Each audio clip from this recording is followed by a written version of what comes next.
Welcome back to the most professional StarCraft 2 with the best Protoss player in the world in the red, the smiling assassin. It's herO. Facing off against the former world champion, the Zerg in the blue, the executioner. We have herO in a best of 5 Protoss versus Zerg showdown with two of the most consistently inconsistent players in the game. So I'd like to start off with something a bit more predictable by asking you to smash that like button and maybe even subscribe. Help me kind of the algorithm. Jimmy, what are we? Jimmy. 1,644 likes on this video and this cast, and I'll cast another one. And I'll probably do it anyways, because I don't know what else I'd do with my life. But thank you for watching. Hopefully, you've had a good day so far. And hopefully it's about to get just a little bit better, as herO has already denied Rogue his naturally, at least right off the bat. Forced him into the third base, and now he's going to split the difference with the Adepts. And between Adepts and Oracles, there's just so little... herO. Okay. So herO has built a wall to keep the Zerg out. He knows that they're not sending their best, and usually anything at all. So, he's hard-walled off his natural, which Rogue doesn't... Actually, he does know about. The Overlord spotted it.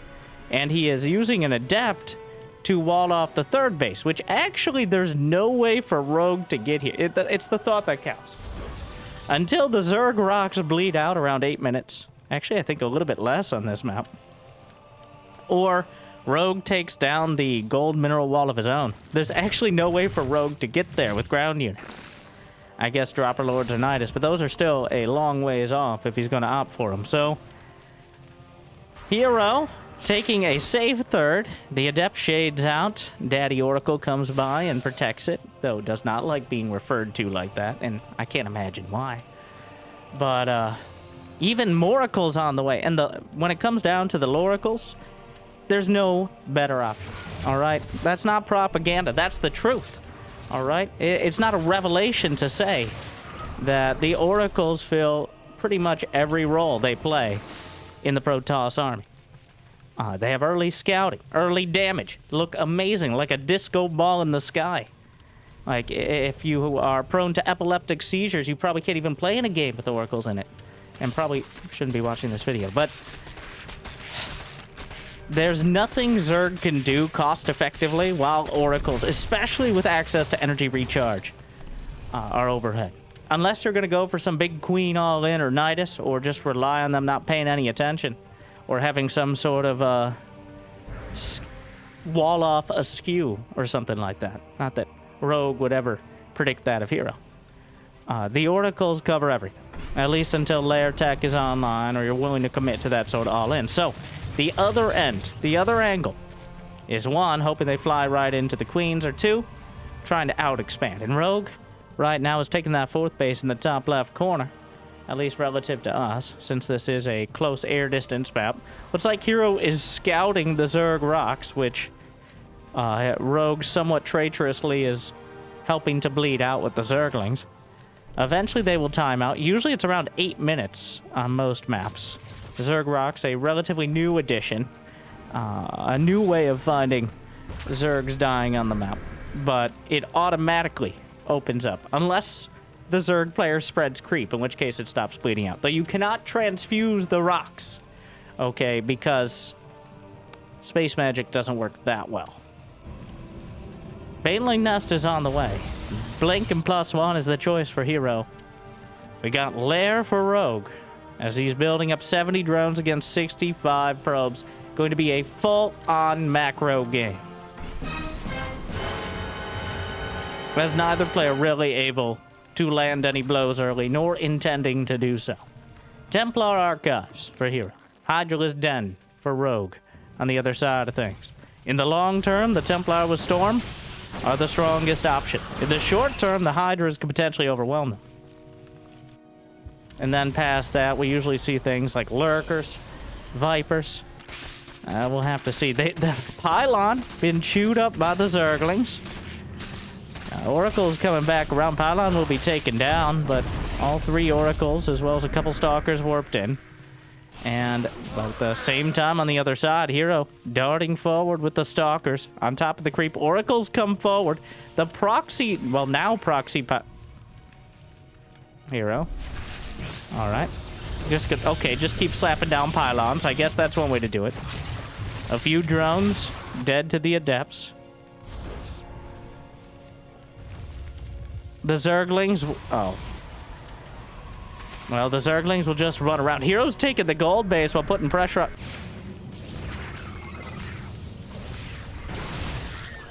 herO. The Zerglings are in the main, where there's no defense. A single stalker going to be warped in. This drag's... It's less important that he kills any probes, more that he drags any sort of units and attention back. So Rogue is now contending with significantly less stalkers than he would be otherwise.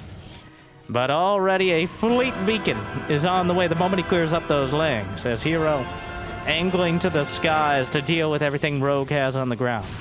Spots the Hydra list. Revelation. That's too many Hydras to engage directly, but they'll pick it off edges of the army. Might be worth it. Storm is nearly completed. +2, +1 are on the way. Meanwhile, Rogue is just spamming units right now. He doesn't have an infestation pit. No other tech. He wants to get it done. But did he spot the stasis? A single stasis could isolate enough of the army for the stalkers to take out the rest, but Rogue triggers it with a few Zerglings. More stasis wards, leading him back home. herO is now mining from the gold base. We take the other side as well. What is he going? herO. A Tempest is on the way. Another stasis triggered by some Lings. Banelings roll through. Probes trying to run. Meanwhile, Stalker's getting caught as well as herO desperately splits his probes. And the Banelings will get a lot more where that came from. The Stalkers are slaughtered on the field. And suddenly, Rogue jumps up 50 supply.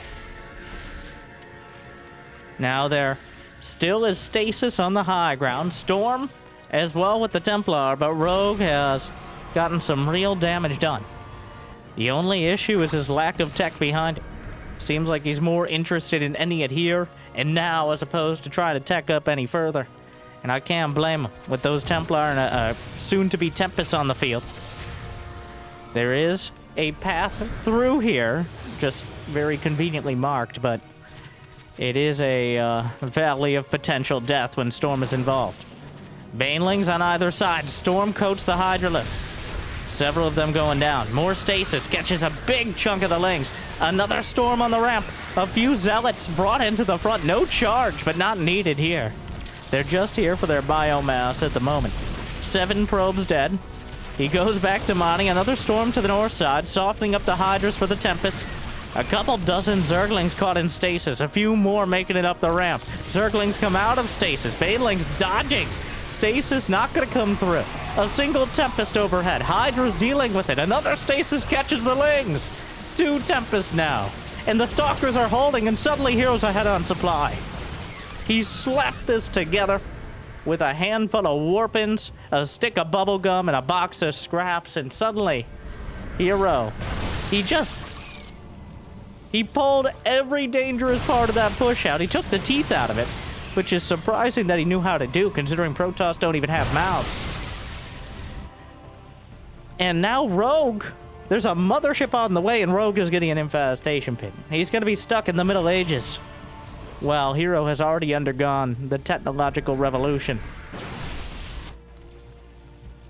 The Tempest overhead. The Oracles have stayed intact. The Tempest count is already high enough to be quite a threat. Storms warped in effectively.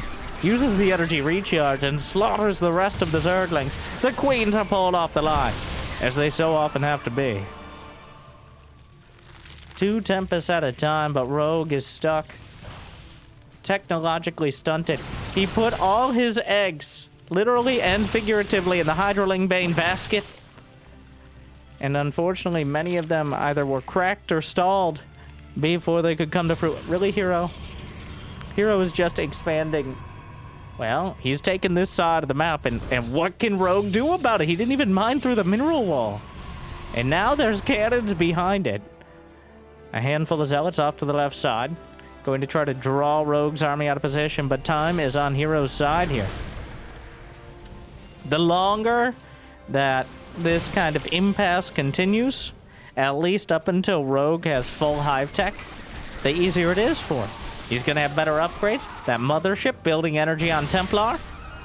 Oracles as well. There's nothing that really scales with time here from Rogue. A few more Hydras, a handful of Corruptors, but the Hive just started. How do you deal with this army? My instinct is to answer poorly, but we're going to have to find out. The Zerglings coming in, active cloaking. Overseer gives some vision. Stalkers blinking back. Storms. Archon merge. Charge lots coming in. Looks like herO hit that select all army key as the charge lots come from the counterattack angle. That is the best concave you could ever hope for Rogue. He's got 90 drones to back it up, bringing more reinforcements in. But the Tempests are still intact, and the Mothership still has nearly full shields. The Queens will survive the fight. A couple of Corruptors as well. And that was about as good as it was ever going to get for Rogue. He takes a slightly better trade. But can he translate that into anything else? He does not have a Lurker Den. He does not have any Vipers in production. He's building more of the same. And herO kept the majority of his important units alive. The Zealots on top of the hatchery at the gold to the south. There's another split gold base. A couple Zealots somehow in the main, chopping up drones as well. He's about to have +3 ground weapons for the Zealots, which is quite dangerous in and of itself. +1 Carapace just now finishing for Rogue. As herO will mine through for him here. He mines through the mineral wall just enough to create a choke point. Corruptor's trying to knock it out, but active cloaking. Zones him out for now. Knocks down another one. Supplies are even. +1 air weapons done. No tectonic destabilizes. Queen's trying to come in. Corruptor count. Quite pitiful at the moment. Sorry to editorialize, but I just call it like I see it. Unlike Rogue does with that cloaking. Overseer's coming in. Cloaking is run out. Time warp on the ramp. Storms over to the left flank. Hydra's coming in, and Rogue just taps it out, understanding which way the wind is blowing. And it's, well, mostly against him with that psionic storm drop down. herO, pretty comfortably, despite the situation, taking game number 1. Rogue, he put a timer on himself, and time ran out. And he kept playing another minute or two. But herO eventually kind of just strolled his way towards victory and washed Rogue off the map. Game 2's on Persephone. herO in the top left, Rogue in the bottom left. Another close air distance map, and herO's sending a probe out at the beginning of the game. Just gonna make life incredibly difficult for the Zerg, which is one of his favorite hobbies. Another one is infuriating me. Did he? Okay, I don't think he did. So there is literally an indicator to where to put the pylon to make an efficient wall off for Protoss. And you could argue stylistically that maybe you don't want to put it there. We'll actually look at it on this side. That's literally where to put your pylon to have the most commonly set up wall off. herO? No. That's gonna be a no from me, dog. herO not bothering with any of that silliness. Because why would he? 100% win rate by ignoring conventional. Now, when herO does it, is it ignoring conventional wisdom, or has it become conventional wisdom? Since he is, and by a decent margin, now rated the best Protoss player in the world. The only competition was MaxPax, and recently that has been less so. As I think herO's unpredictable nature is what is keeping him at that level. A GSL champion. The best Diamond Leaguer to ever achieve that time.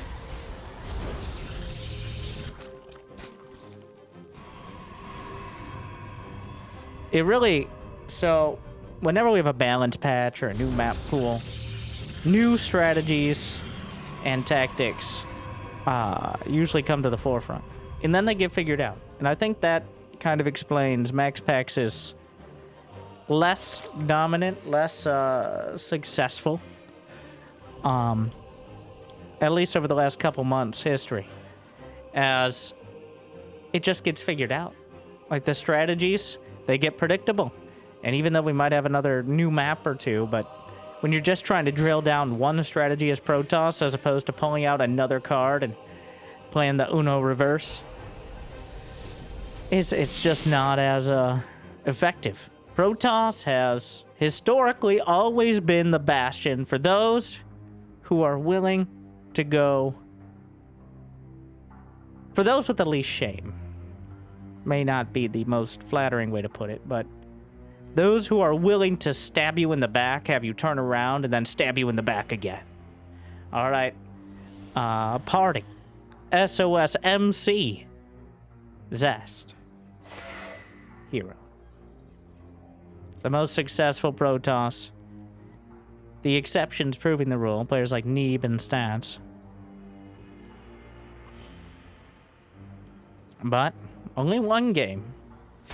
And a bit of an awkward start at that for Rogue. herO just lets the Zerglings in. Does eventually send an Adept back. Gonna lose one probe. Maybe more. He splits off the Zergling trying to get the other one. Already the Oracle in production.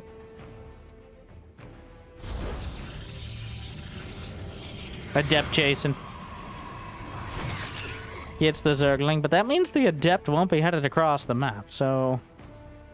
Bit of an awkward one.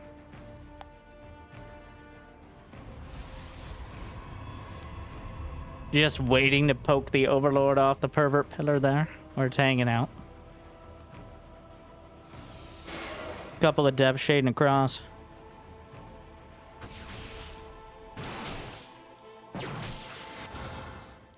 But...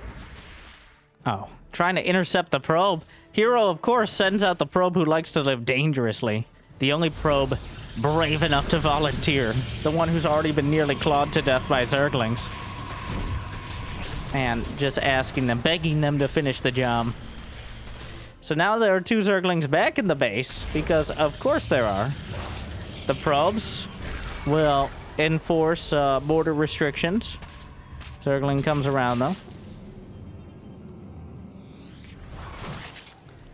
Finally taken out. But Rogue back at home. Comfortably 3 bases, plenty of creep. herO's done almost literally nothing to slow Rogue down, which is different than the majority of Protoss versus Zerg, where constantly poking and prodding is pretty much the entire early game. But herO looking to make up for lost time.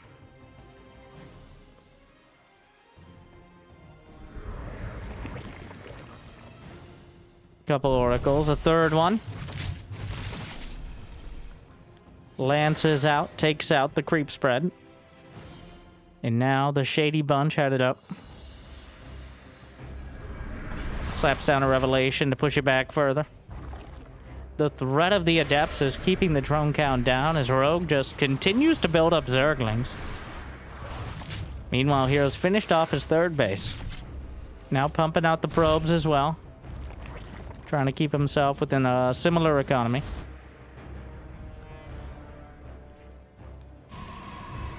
Yeah, third base spotted by the Lings. Couple more intercepted on the way out, but there we go. Hydralisk Den. Melee attack upgrade. Blink +1. As we skip into the mid-game, though herO has decided he has some units, so might as well attack. The fourth base is right here. There's no creep spread. Lights up 3 oracles and burns right through it. As the Zerglings on the other side, herO does have a wall off, though I'm not sure if that probe is helping or hurting. Well, herO's not sure either. Here come the oracles again. Lights them up. Well, now it's definitely not. A Spire is on the way. It might be time for Mutas.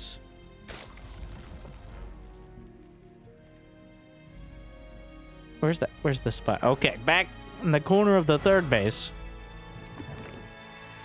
The fact he's getting Hydras with a Spire on the way, definitely trying to mask it. The Adepts try to shade away, but the Zerglings get on top of it. The Oracle's nowhere to be seen. Oh, there they are, on top of the fourth base. Honestly, losing a few Adepts to be able to cancel the fourth base yet again, definitely a worthy trade. And if it gets too dicey, can always recall out. Except for that guy, because screw that guy. The Oracle. Stand very... Zerg vision is based on movement. I'm really trying hard to test this theory. Wow. Well, that Oracle consigned to death. I don't know what he said, but the fact he said anything at all labels him a traitor in the Protoss army. Fleet Beacon is on the way as 9 Mutalisks enter production. So that's, well, a dozen of them. With access to potentially Phoenix range right off the bat, Rogue is either flying directly in to a game-winning scenario or disaster. And honestly, I have no idea which. It's going to depend on how quickly herO reacts, because there's no Phoenixes. There's no real anti-air besides the Blinkstalkers, and the Blinkstalkers cannot fly, giving the Mutas a distinct advantage. They're going to fly right over these Zealots. A Tempest starts. I don't know if he noted. Well, now he definitely did. Flies into the main base. But the probes already being slaughtered. 5 of them dead so far, just shrugging off the Stalker shots. Zerglings overrunning the Stalkers on the field. Storm is done, but he has to get close enough to the Mutas. Going for the pylon, powering the Tempest production. On top of the cannon outside the 4th base, and herO not respecting the Mutalisks at all. The Stalkers themselves are getting taken out, +1 flyer attack is on the way, and Rogue is fully committed to this. Zerglings on top of the Templar, forces an Archon merge. Rogue will have 4 bases. He's gutting the economy. herO almost in disbelief that Mutalisks exist. The Muta risk has paid off, and herO is reeling from it. It's already almost too much. Archons are an existential threat to Zerg in general, but the damage has been done. 81 to 61 workers. herO struggling to get his 4th base up. Rogue has comfortably gotten 5. Though he hasn't added an infestation pit, he hasn't added a lurker den. herO has not added a wall off because he's just nice like that. Will spot the mothership on the way, but another 7 probes dead. And this will keep the Stalkers busy. One way or another, the Mutas able to intercept. More Zerglings in the 3rd base, 4th base rather. It doesn't really matter at this point. 20 probes, 22. Mutas still flocking. And without Phoenixes, the Archon itself is taken out. Without Phoenixes, you do not have an answer. You just have stopgaps. And herO's never been good with stopgaps. 170 to 82 supply. It's all over but the G's at this point. Rogue with the Hydra into Muta. The risky risks pay off. A mothership has arrived. Looks around and wonders, why are there only 2 probes here? It is a financial...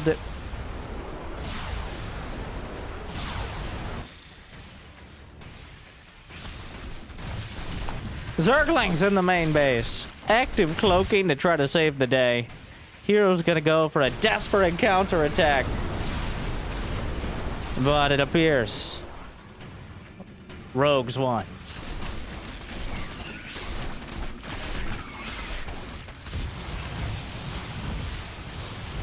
herO still waiting to register that fact. There is a tiny chance that herO flies into like 2 storms and then stacks up all his Mutas so an Archon gets maximum damage. Unlikely. And at this point, impossible. Rogue takes one back. herO just absolutely not respecting the Mutalisks at all. You cannot hallucinate Mutalisks. Those were real. And you do have to deal with them. And I think that shows the difference between a Protoss able to keep the pressure on, keep the workers under fire, constantly just poking and prodding, keeping the drone count down, and when the Zerg is allowed to just go 5 minutes on their own. Like, herO didn't kill any drones, I don't think. And the exponential curve on the Zerg economy, well, clearly paying off there because Rogue was able to go almost 2 directions at once. Well, we're all tied up.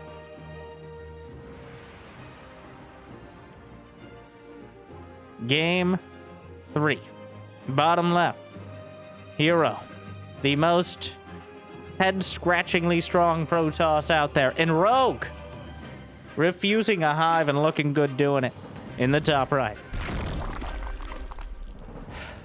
Game 1, he didn't want a hive, and it didn't really matter by the end. Game 2, he didn't bother trying. So we'll see where we end up here on Tokamak.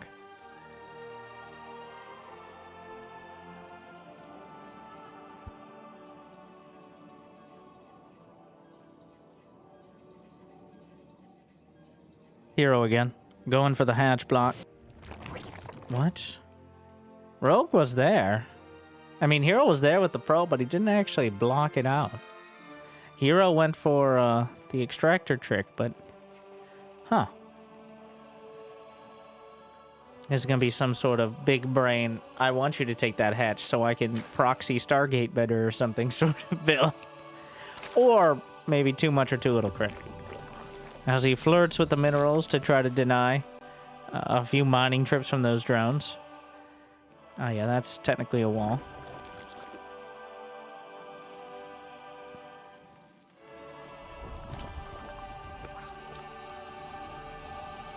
Just rotating through.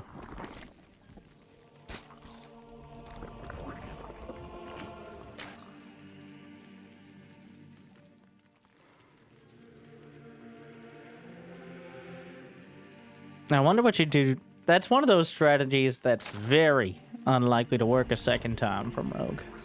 He got herO off guard, and herO just did not adjust at all. Like, he had a Tempest halfway done. He could have canceled that and built a Phoenix. All right, but he's no quitter. At least until the very end. 3 or 4 Phoenixes with range are essentially a counter to an infinite amount of Mutalisks. You're only limited by the size of the map at that point, as they outrange Mutas and can attack while moving while doing a lot of damage to Mutas themselves, so... But he just flatly refused that idea. Was convinced the Tempest... Well, he probably thought Rogue was doing that sort of, surprise, I have Mutas, and then back into Hydra sort of move. But no. Like any good and old school Zerg, they want Mutas. Alright, I nostalgically remember, and I yearn for the mines. No.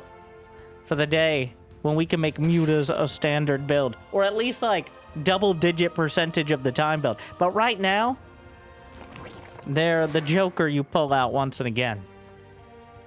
But certainly not something you'd put in your normal deck.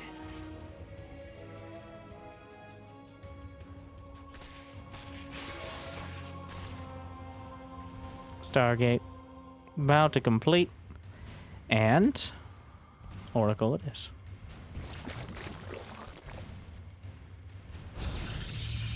What is this, herO? I don't even think that leaves space for like a shield. Don't worry about it. I gotta stop. Okay, every series I say I'm gonna stop questioning herO's wall-offs. But then somehow they get more questionable.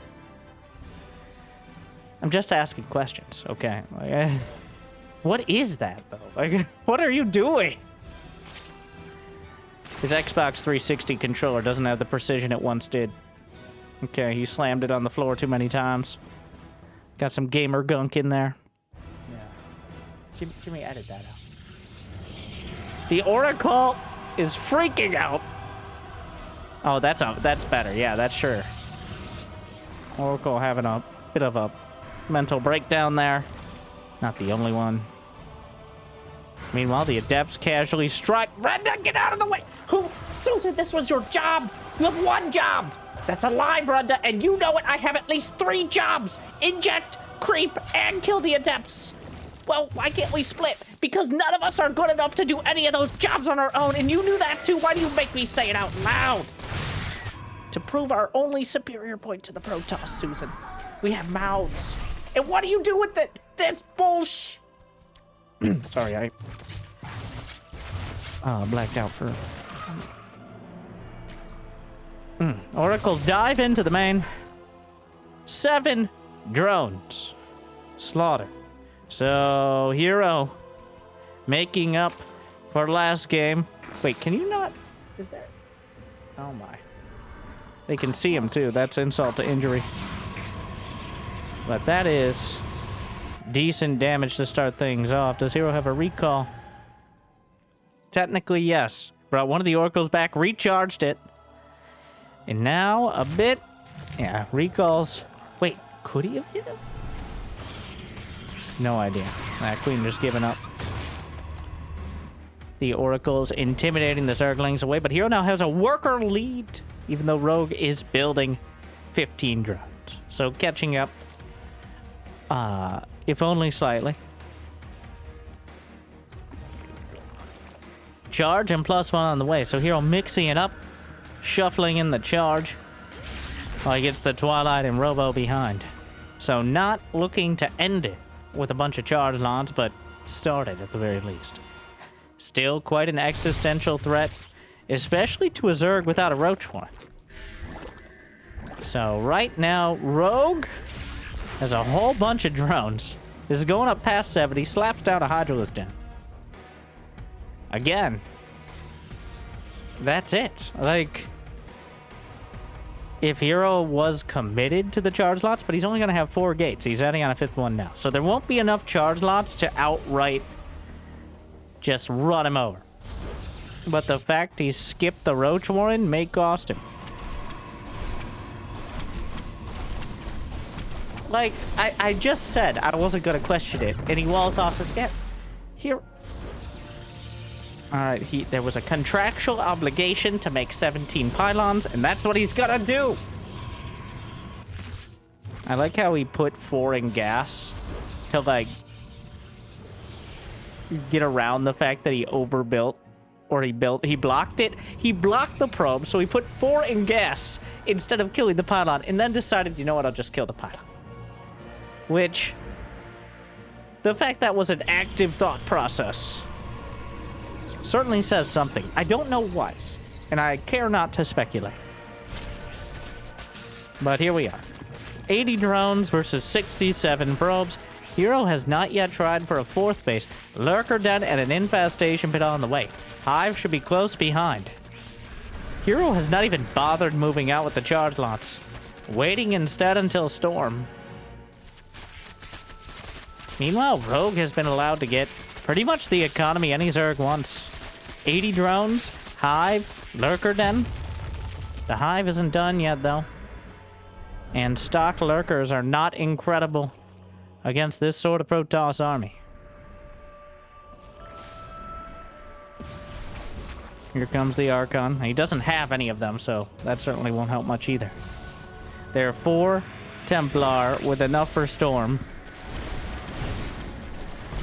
The Zerglings trying to come around the corner will do so in time. The Templar on top of everything. Apocalyptic storms will force out an Archon merge. More storms on the Queens and Hydras alike.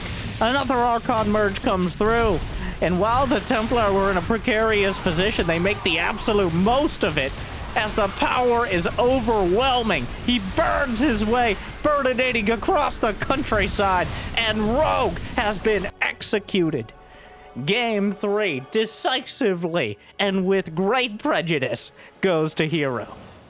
No amount of civil engineering mistakes will stop the strength of that attack. Wow, a decisive victory as herO puts himself on match point. Wow, Rogue just died. He thought he could get the Templar.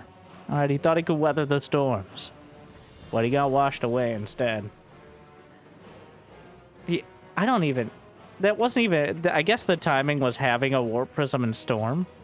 But he was just like, this is my army. Go. And he had a follow-up too. Wasn't like he was all in of any sort. If that doesn't do anything but kill a few Hydras, he goes back, he has some of the same units. So... it's almost no risk, and obviously plenty of reward. I think part of that Rogue skipping the Roach one, going straight to Hive, leaving him quite vulnerable. And now leaving him on match point, going into game number 4.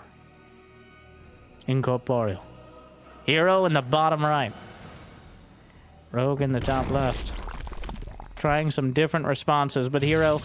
so far, if he's able to keep Rogue busy, if he's able to kill really any drones in the first few minutes, makes it that much harder for Rogue to have enough of a response. Because Zergs are actually the greatest killers of their own drones.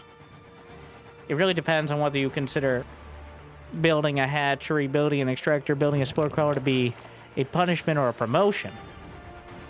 But every single building, from those early spores to the spines to any piece of tech, costs another drone. So even though Zergs will be making 8, 10, 12 drones at a time, that doesn't necessarily translate to that sort of worker lead. In fact, especially as you scale up the economy, you end up spending like 10 to 15 drones just kind of building it in the first place and having the spores you need in order to keep it alive, the gas geysers, all that. So, on top of that, any sort of downtime from the queens, like if they're, say, drawn away by adepts or oracles and they don't have the injects up, that also limits the larva, limits the potential drones yet again. And of course, if drones are killed by oracles or adepts, that also limits the drones. Like and subscribe for more profound mathematical commentary. You can count on that.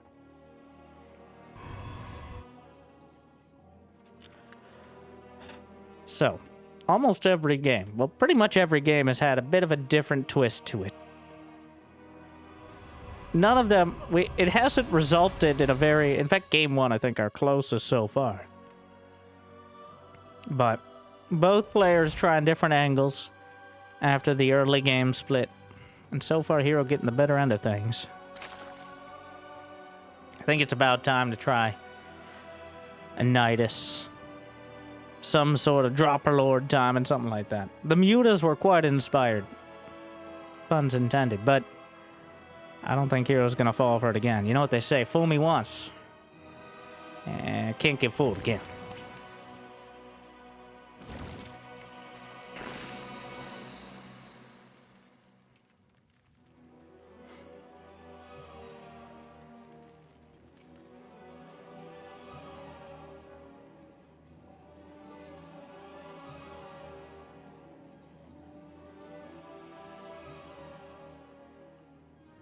Stargate.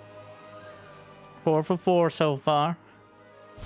herO with something resembling a standard-looking wall-off.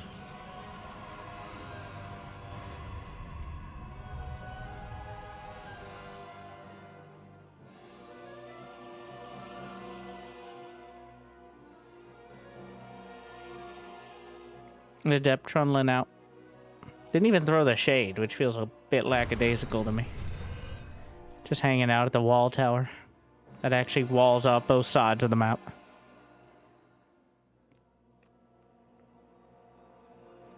Wow. Really?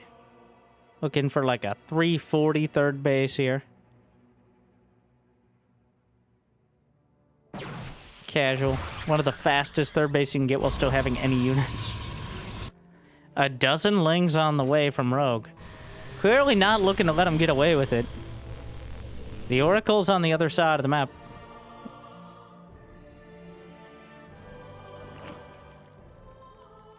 He just keeps building Zerglings. So, it's gone well past the point of defending against any early adepts. He manages to get him to light up the Oracle. And limiting Oracle energy, while ambitious, is very important for dealing with this. Here come the queens. There should be a lot more Zerglings. He hides them. Trying to bait in a bit of a response, and it works perfectly. Masterfully done. The bait catches the adepts. herO did not expect that number of Zerglings. Now, Rogue's drone count suffering for it. He needs to get across and get something done, but he shuts down the early adepts, and now will drag the oracles back. Twilight and Forge on the way. With the oracles, Rogue should not be able to get any damage done, but with the oracles back at home, well, they're not burning his drones to a crisp, so that is a favorable outcome as opposed to the opposite. The Zerglings actually intercept the adepts, which complete the shade, and another couple adepts easily take it out. Here come the oracles. Brendan, no! Now, Moracles. Just burning the drones as they come out of the eggs. But 3 of them so far. Comes back in. Pokes another couple. great Oracle micro. Racks up 6 in total. 55 workers apiece. Meanwhile, the Zerglings, herO, actually walling off. Making sure that second Stalker is an actual wall. Because I don't think the first one would have done it. And Rogue struggling. But looking to shore up his weaknesses from last game as well. He's got the roach speed on the way. It's not going to be charged. Blink is the choice for herO. So we're looking at that mid-game timing potentially again. Slaps down a Revelation. herO definitely more active. Trying to keep tabs. He's even got 4 oracles now. Don't know how intentional that was, but... keeping tabs on things. After the Spire incident, I'm not surprised to see him being a little bit more active about the scouting. Lights them up! And burns right through the 4th base. Is canceled. He actually gets 1.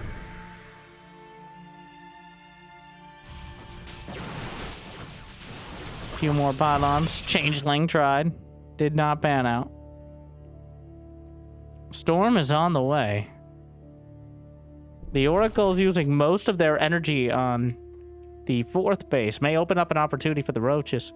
Energy recharge, of course, exists, but... Blink is nearly completed. Hydra's on the way behind this. Going to try to open things up with the roaches and lings. Rogue only has 61 drones. He needs to get damage done. The Templar are right there. Recharges one of the Oracles. A Zergling gets in because of course it does. We'll get a full scout on the entire base. Spotting the storm researching. Rogue is fully committed to the Roach Hydra. 61 drones. Has not added any more. More lings. He's spending everything he can on army.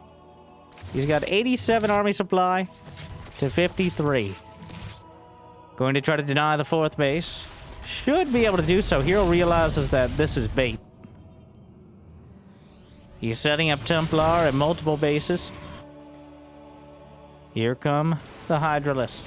Hydra speed a bit lacking, which means with Storm... ooh, softening up a lot of this army. Many of the Zerglings, but gets the wraparound. Hydra's wade through a second. Storm takes him out. The Templar are still intact. There's one more Templar at the natural. Trying to get through the cybernetics core, but...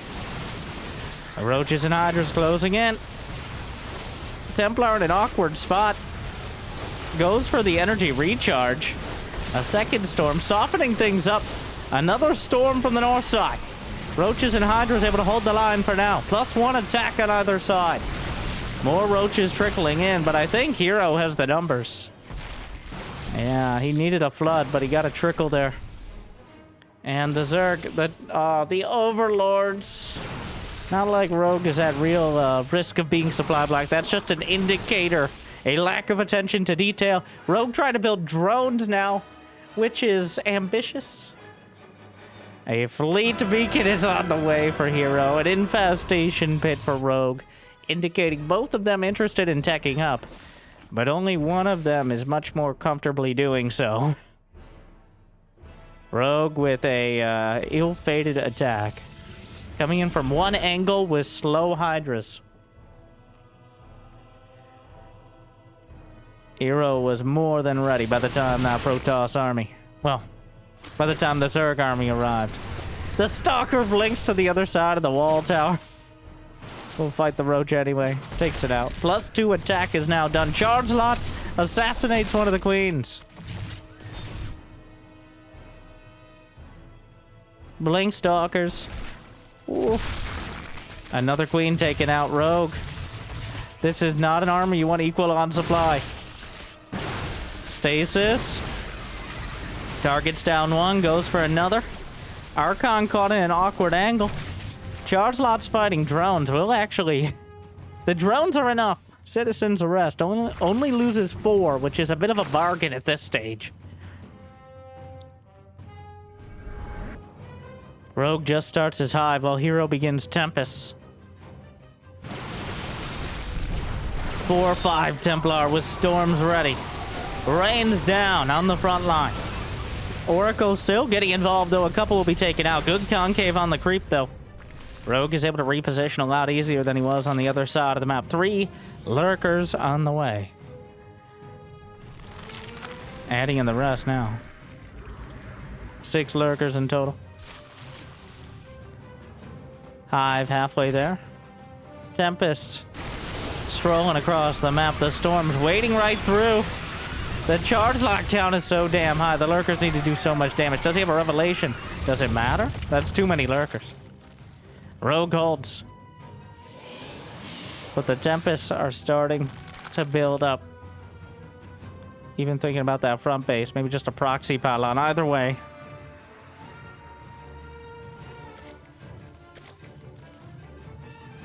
Lurker range is very important.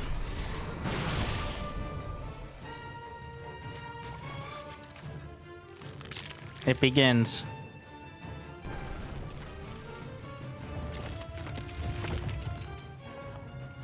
Thing is, though, Hydra's only cosplay anti-air units. Closing the distance with Storm in between them and the Tempest? That's a difficult proposition. Adrenal gland starts. herO kind of just spreading out everywhere. Who's the Zerg now? He's got 81 probes. 8 gates, 2 going on 3 star gates. Templar and Tempest combining.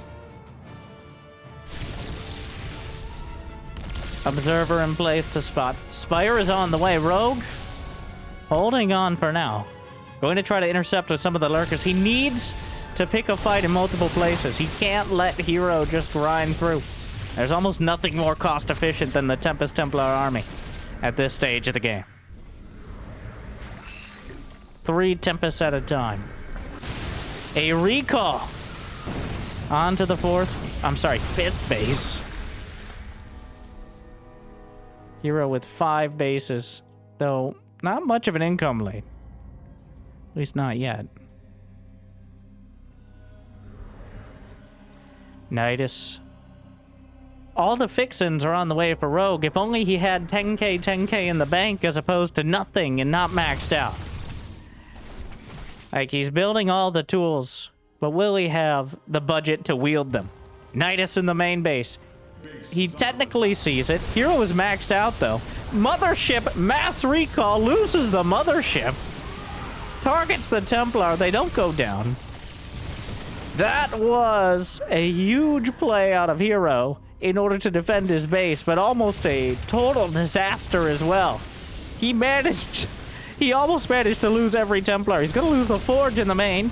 The Nidus helping out the lurkers. He's slowly cutting through. Revelation on the lurkers now. Almost takes out the Oracle. Charge lots on the other side, but Rogue, he's tried to go every which way, and he's lost units every which way. Down 40 supply. We've arrived! Is this better, Brenda? It's different. The storm's washing over, and GG. herO takes it home. A decisive victory. He knew where he was going the whole time. Even the game where he lost because he decided not to stray from the path. herO with a decisive 3-1 over Rogue, proving once again how dominant he is as a Protoss player. Can I be next? Well, hopefully you enjoyed. Hopefully a bit of a clinic for you Protoss out there. Rogue struggling, but maybe. I hope for the day that he puts up a better fight. But not this day. So, thank you for watching. If you got the means and motivation, be awesome to check out Patreon or YouTube membership. But I hear liking and subscribing is still free. At least for now. So, thank you to our Mule Tier patrons bringing in the extra minerals. Big Jiggy, Devin, Door, Kate, Mario, Random Guy, and Suit. Glad you still enjoy, everyone. And I'll see you next time. Good luck. Have fun. Stay chill.